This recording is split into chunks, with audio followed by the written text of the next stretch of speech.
سلام الله عليكم أعزائي تلاميذ سنة ثالثة متوسط. أهلا وسهلا بكم معي. أعزائي زوار القناة الجدد، أهلا وسهلا بكم معي في القناة. إخوتي شرفتوني ونورتوني. ما تنساش من فضلكم دعم القناة بالضغط على زر الاشتراك وكذلك تفعيل الجرس حتى يصلكم جديد الدروس إن شاء الله.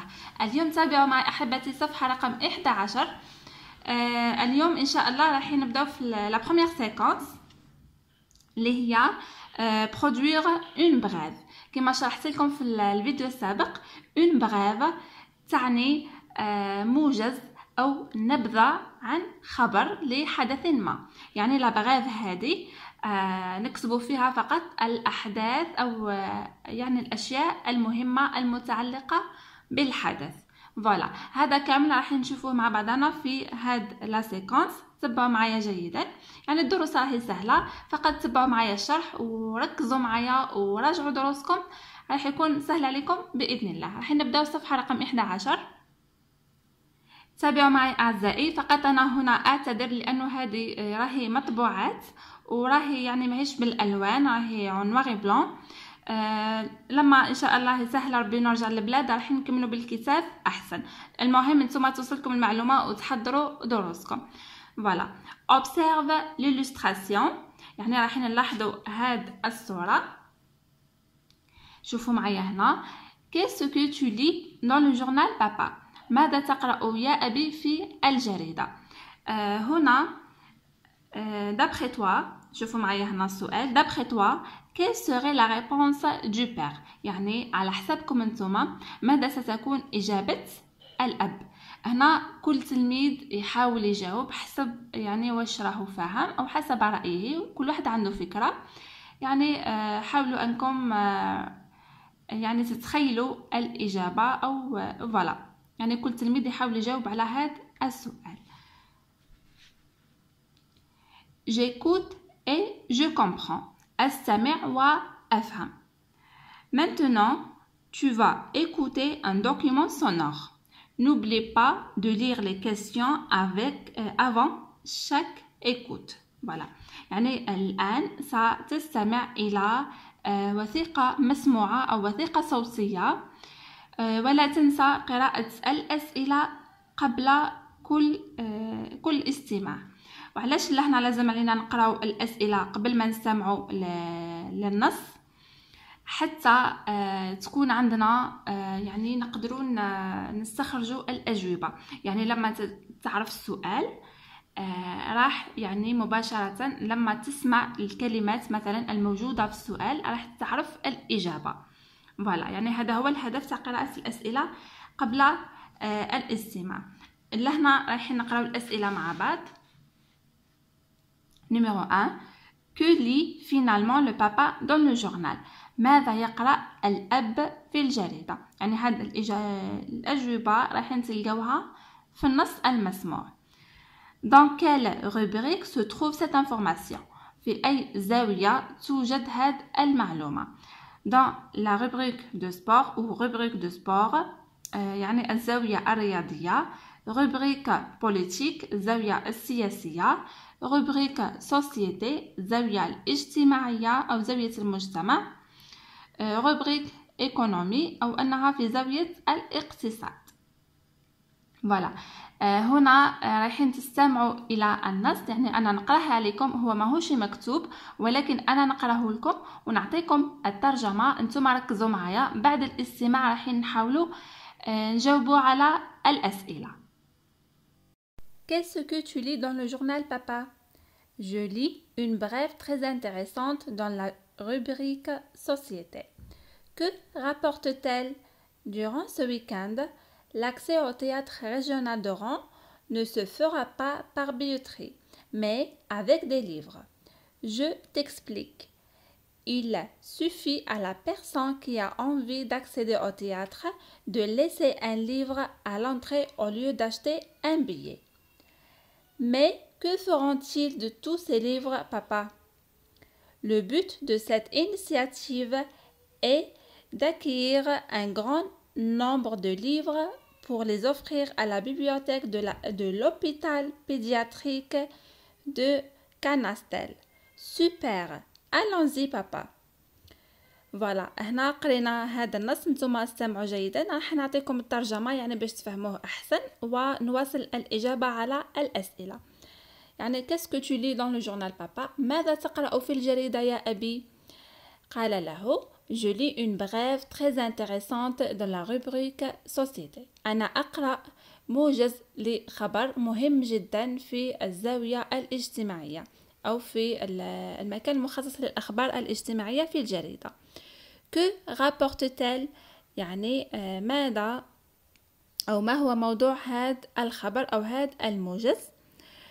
الأب هنا يجيب في أو خلال هذا الويكند أو نهاية الأسبوع الدخول إلى المسرح الجهوي لمدينة وهران لن يكون عن طريق اشتراء أو شراء التذاكر، ولكن سيكون من خلال الكتب. سأشرح لك. فقط يكفي على الشخص الذي يريد الدخول إلى المسرح أن يترك كتاب في مدخل يعني في مدخل المسرح في مكان شراء التذكرة. الطفل هنا يتساءل mais que feront-ils de tous ces livres papa؟ ولكن ماذا سيفعلون بكل هذه الكتب يا أبي؟ الأب هنا يجيب le but de cette initiative يعني الهدف من هذه المبادرة هو جمع عدد أكبر من الكتب حتى يهدوها أو يضعونها في مكتبة مستشفى الأطفال في كاناستيل. فوالا سوبر ألونزي يعني هذا جيد جدا، هيا لنذهب يا أبي. فوالا نتمنى تكونوا فهمتوا. فقط يعني استمعوا جيدا وانتبهوا معي للشرح، راح يكون سهل عليكم بإذن الله. نواصل أحبتي تقديم الأجوبة، تابعوا معي. كما استمعنا للنص أعزائي، الإجابة الأولى يعني ماذا يقرأ الأب في الجريدة؟ Le papa lit une brève. فوالا الأب يقرأ موجز أو نبذة للخبر. هذه فقط الإجابة الأولية، نقول le papa lit une brève. فيما بعد حنخلي لكم الأجوبة مكتوبة. هنا في أي زاوية توجد هذا الخبر أو هذه المعلومة؟ كما شفنا في النص c'est dans la rubrique dans la rubrique société. voilà يعني الإجابة هي راح تكون هذه. deuxième écoute. De quel événement s'agit-il dans cet article de presse؟ يعني عن أي حدث نتحدث في هذه المقالة الصحفية. article يعني مقالة، de presse يعني تاع الصحافة، يعني لازم عليكم تعرفوا هذه المصطلحات. اسكو هو راه يتحدث على l'entrée au théâtre régional d'Oran يعني الدخول إلى المسرح الجهوي لوهران، و l'entrée à l'hôtel royal d'Oran أو الدخول إلى الفندق الملكي لوهران، أو l'entrée au stade Zabana d'Oran أو أنه يتحدث إلى الدخول إلى ملعب زابانا لوهران. كما شفنا في النص هنايا لا بون ريبونس هي l'entrée au théâtre régional d'Oran. Numéro 2. Où et quand l'événement rapporté a-t-il eu lieu؟ أين ومتى الحدث يعني وقع.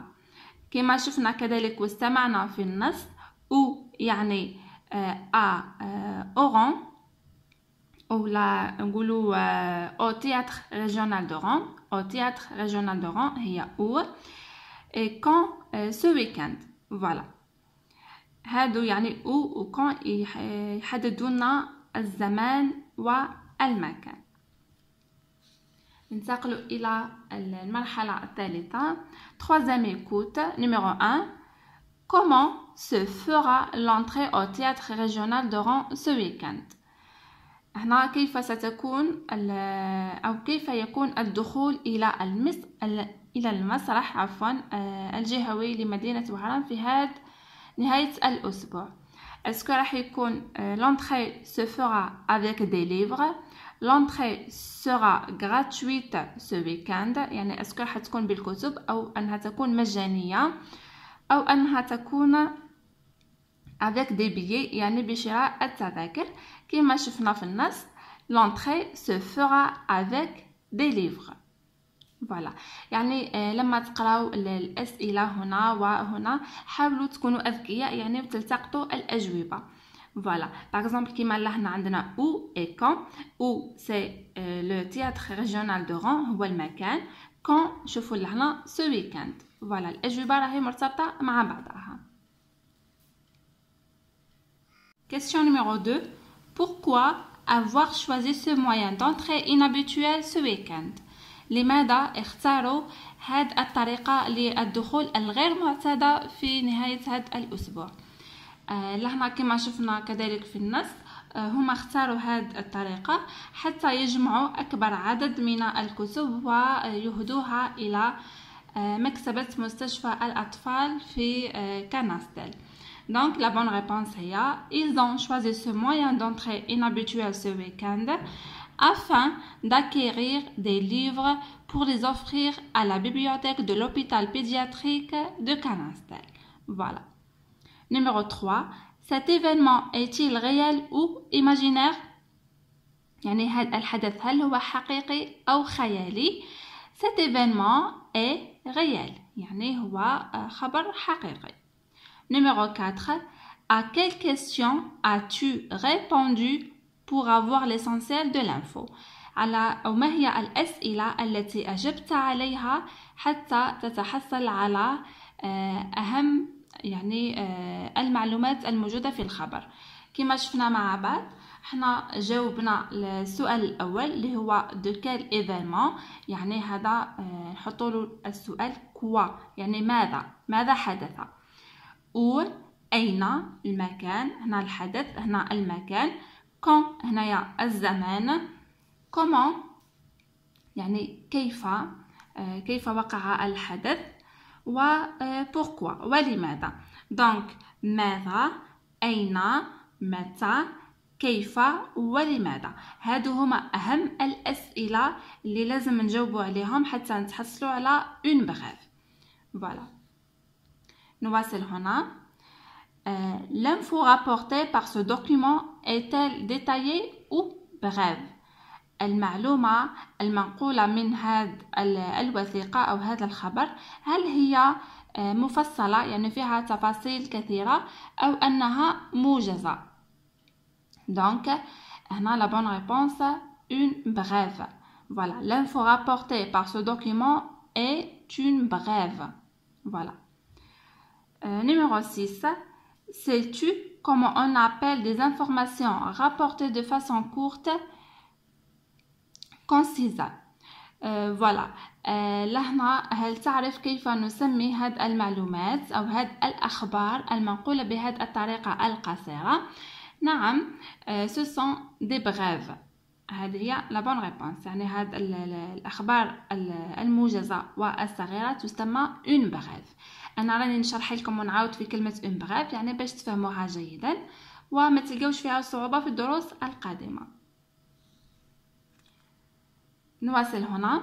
après l'écoute يعني هذا الجزء رايحين نديروه في القسم مع الأستاذ، رايح يكون أورال يعني شفهي، رايحين تتدربوا وتتعودوا على يعني التعبير الشفهي ورايحين يعني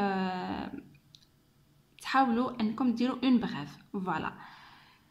À présent, à toi de jouer au journaliste. Rapporte l'information à tes camarades avec tes propres mots sous forme de brève en répondant aux questions du nuage. يعني الآن أنت ستلعب دور الصحفي وتنقل المعلومة لزملائك بكلماتك الخاصة على شكل une brève يعني على شكل موجز وبالإجابة على الأسئلة الموجودة هنا. يعني راح نتعودوا تنقلوا نفس الخبر اللي قريناه يعني سابقا ولكن بكلماتكم الخاصة. هنا رايحين نجاوبوا على هذه الأسئلة يعني نبداو كوا ولا كي، هادو نبداو بهم في الأول، من بعد نديرو او كون كومون اي بوركوا. فوالا، هذه هي راح تكون المحاولة تاعكم الشفهية لإنجاز une brève. Je vais plus loin, je donne mon avis. يعني راح نمد رأيي في هذا الموضوع. Que penses-tu de cette initiative prise par la direction du théâtre régional d'Oran? ما هو رأيك في هذه المبادرة التي أخذتها إدارة المسرح الجهوي لمدينة وهران؟